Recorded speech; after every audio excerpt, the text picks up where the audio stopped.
Hai guys, welcome back to 710 Tutorial. Terima kasih untuk para viewers dan subscriber setia di channel ini. Terima kasih telah mempercayai channel ini sebagai pilihan tempat kalian mendapatkan informasi tambahan yang kalian butuhkan. Kali ini aku mau membahas sebuah fenomena, sebuah aplikasi yang tengah happening di kalangan masyarakat. Ya, kali ini aku akan membahas yang namanya ChatGPT. Tentu kalian sudah sangat familiar dengan ChatGPT ini, dimana kita bisa chatting secara leluasa di sana. Si ChatGPT bisa merespon dengan baik dan bahkan dia juga seolah-olah kayak punya perasaan kayak gitu ya. Kata-katanya bisa diatur menjadi halus. Kalian bisa tanya apa aja ke si ChatGPT itu dan dia itu bisa jawab. Kayaknya Google bakal dikalahin nih sama si ChatGPT. Nah, ngomong-ngomong soal ChatGPT, ChatGPT itu adalah Chat Generative Pre-trained Transformer, atau dalam bahasa lain dikatakan Transformer Generative Chat terlatih. Jadi ChatGPT ini diciptakan oleh sebuah perusahaan OpenAI. Jadi dia ini adalah sebuah chatbot AI atau Artificial Intelligence berupa model bahasa generatif yang menggunakan teknologi transformer yang bisa memprediksi apa yang kalian tanyakan atau probabilitas kalimat yang sedang kalian tanyakan. Nanti aku akan bikinin tutorial di ujung video ini bagaimana kita chatting di OpenAI step-stepnya. Dan tapi sebelum itu aku mau bahas dulu nih keunggulan atau kelebihan dari si ChatGPT ini. Tapi di samping itu juga ChatGPT ini akan sangat berbahaya atau sangat merugikan jika kita tidak cermat memahaminya. Oke, kita mulai dari kelebihan si ChatGPT ini. Jadi ChatGPT ini adalah sebuah teknologi yang sangat canggih guys. Sangat canggih yang pernah aku pakai selama ini. Selama ini tuh kita cuman mengandalin Google ataupun aplikasi-aplikasi lain kayak gitu. Kalau mau mencari informasi ya paling utamanya sih kayaknya semuanya pada lari ke Google ya, misalnya mau cari informasi apa kayak gitu. Nah, ternyata di ChatGPT ini apapun yang kalian tanyakan dia itu benar-benar bisa menjawab semua keluh kesah kalian guys. Kalau dia nggak bisa menjawab juga dia bisa pakai bahasa yang lembut untuk membalas chatting kalian. Jadi kayak dia itu seolah-olah manusia, sehingga kita usersnya ini nggak akan ngerasa kecewa sama dia gitu loh, karena dia nggak bisa berikan kita jawaban yang memuaskan yang kita harapkan. Diprogramlah si ChatGPT ini seolah-olah dia bisa mengkoneksikan antara pertanyaan yang satu dengan yang lain, jadi kayak percakapan natural gitu. Nah, kelebihan si ChatGPT ini yang lainnya adalah dia itu bisa memberikan kalian ide-ide guys. Jadi selain dia bisa menjawab apapun pertanyaan kalian, misalnya siapa penemu ini atau siapa presiden ini kayak gitu, dia tuh bisa jawab semua. Data-datanya, informasinya itu sudah sangat lengkap di situ. Tapi tetap kalian harus ingat ya guys, ChatGPT ini dia tidak update per kalian berbicara kayak gitu. Misalnya nih kayak sekarang aku berbicara di tahun 2023. Mungkin si ChatGPT ini masih mendapatkan informasi atau informasinya itu masih terinput di sistemnya itu mungkin sekitaran 2021 atau 2022 aja gitu. Jadi kalau kalian bertanya tentang 2023 mungkin data-data di dalamnya itu belum terdeteksi atau terinput, sehingga kadang dia akan menjawab pertanyaan kita seperti aku belum diupdate kayak gitu. Nah, buat kalian para programmer atau coder lah gitu ya, orang yang membuat program berdasarkan kode-kode tertentu kayak gitu, jadi si ChatGPT ini juga bisa membuatkan kalian tulisan coding kayak gitu guys. Jadi benar-benar sekompleks itu. Jadi dia bukan hanya bisa membuatkan teks doang, tapi dia juga bisa memberikan kalian salinan coding ataupun bahkan tabel. Dia bisa bikin bales pertanyaan kalian kayak model begitu. Oke, kita sudah membahas apa saja keunggulan atau kelebihan dari si ChatGPT ini. Sekarang coba kita lihat kelemahan ataupun dampak negatif dari adanya ChatGPT ini. Yang pertama, walaupun kebanyakan informasi di dalamnya adalah akurat, tapi tetap ada beberapa part yang kadang informasinya itu nggak bisa kita percaya gitu guys. Kita harus tetap punya pemikiran bahwa ChatGPT ini tetap diprogram atau dibuat oleh manusia. Data-datanya atau informasi-informasi di dalamnya juga diinput oleh manusia. Jadi ada kemungkinan juga bahwa informasi di dalamnya tidak akurat. Jadi kalian nggak boleh hanya dapatkan informasi dari si ChatGPT aja. Kalian harus juga cari informasi-informasi dari sumber lain agar apa yang kalian dapatkan itu lebih terpercaya dan lebih akurat. Buat para guru ataupun dosen ataupun pelatih ataupun mentor, kalian harus hati-hati akan jawaban yang diberikan oleh murid-murid kalian atau anak murid kalian atau mahasiswa kalian. Karena dengan adanya ChatGPT ini, karena semuanya sudah tersedia, jawabannya sudah tersedia di ChatGPT, kalian harus benar-benar memastikan mereka tidak hanya sekedar copy paste. Karena kalau ilmu mereka hanya sekedar copy paste tanpa menggabungkan bahasanya, menggabungkan dari sumber yang lain lagi, itu akan sangat membuat generasi malas kayak gitu. Jadi kalian harus benar-benar hati-hati, perhatikan sekali.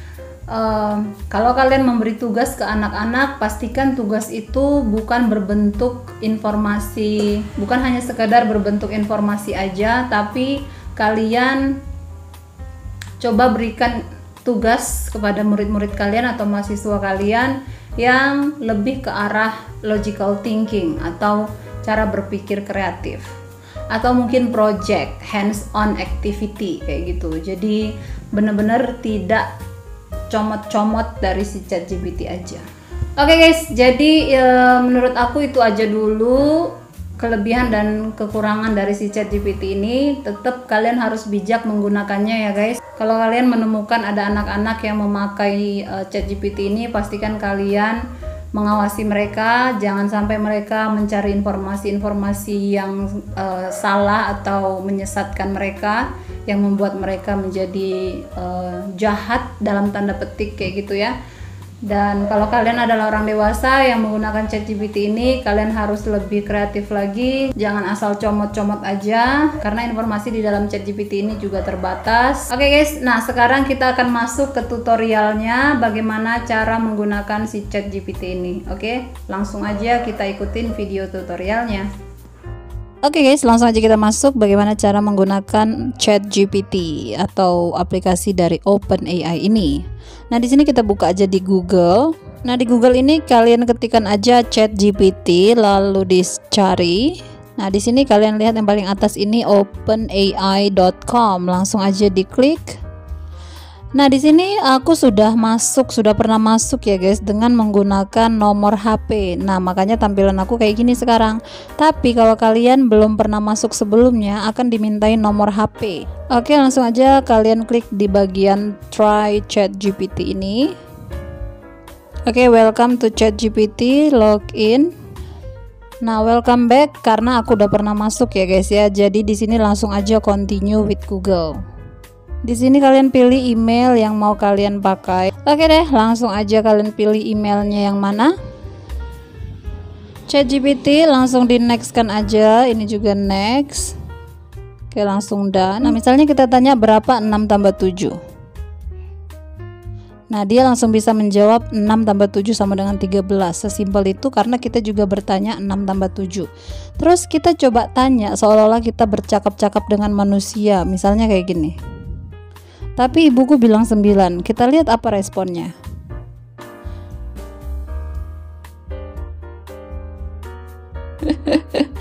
Coba dong guys. Jadi dia itu benar-benar sepolite itu, sesopan itu sampai menggunakan kata maaf. Maaf, tapi hasil 67 adalah 13 bukan 9. Mungkin ada kesalahpahaman kayak gitu. Saya sarankan untuk mengecek. Nah, dia tuh sampai bisa menyarankan kita gitu loh guys, apa yang akan dilakukan kalau jawaban dia itu tidak sesuai dengan harapan kita. Coba kita timpali lagi kayak gini. Berarti ibuku salah dong. Kita lihat apa responnya. Mungkin saja ada kesalahan dalam perhitungan atau penulisan angka dilakukan oleh ibu Anda.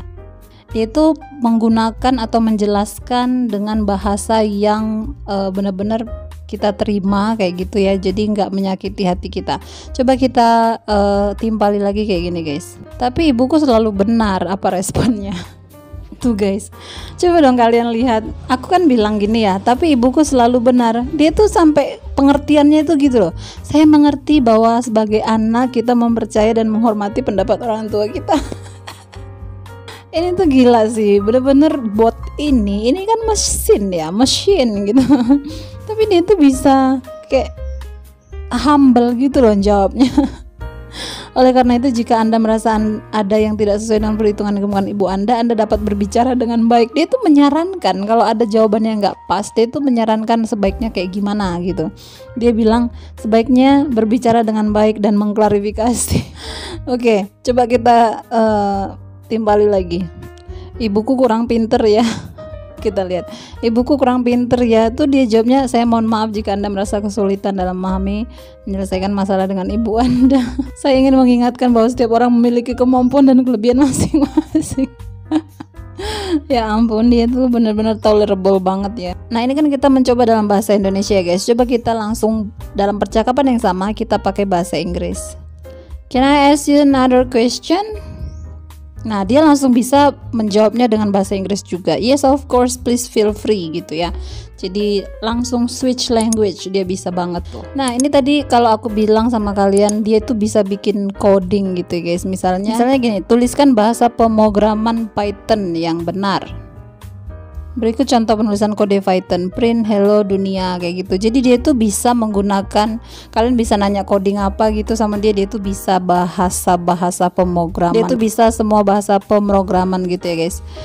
Coba kita tanya coding dari Scratch Junior. Nah ini aku bertanya tuliskan coding Scratch Junior. Jadi kalau dia itu terbatas, dia itu hanya bisa menjawab dalam versi teks atau tabel ya guys, tapi dia nggak bisa membuatkan versi blok-blokan kayak gitu, karena kan Scratch Junior ini dia codingnya itu menggunakan blok-blokan gitu, dan dia nggak bisa, tapi dia bisa mendeskripsikannya dalam sebuah teks. Bagaimana kalau kita tanya tentang tabel deh gitu misalnya. Nah misalnya aku tanya gini, buatkan tabel perbedaan waktu 10 negara dunia.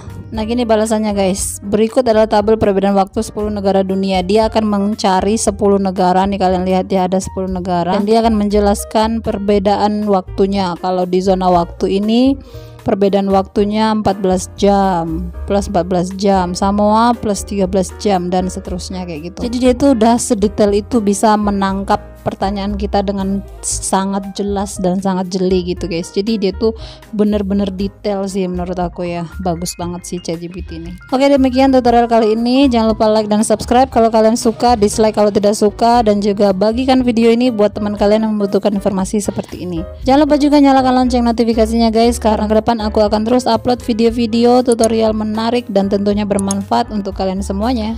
Thank you for watching, see you in my next video, and bye bye.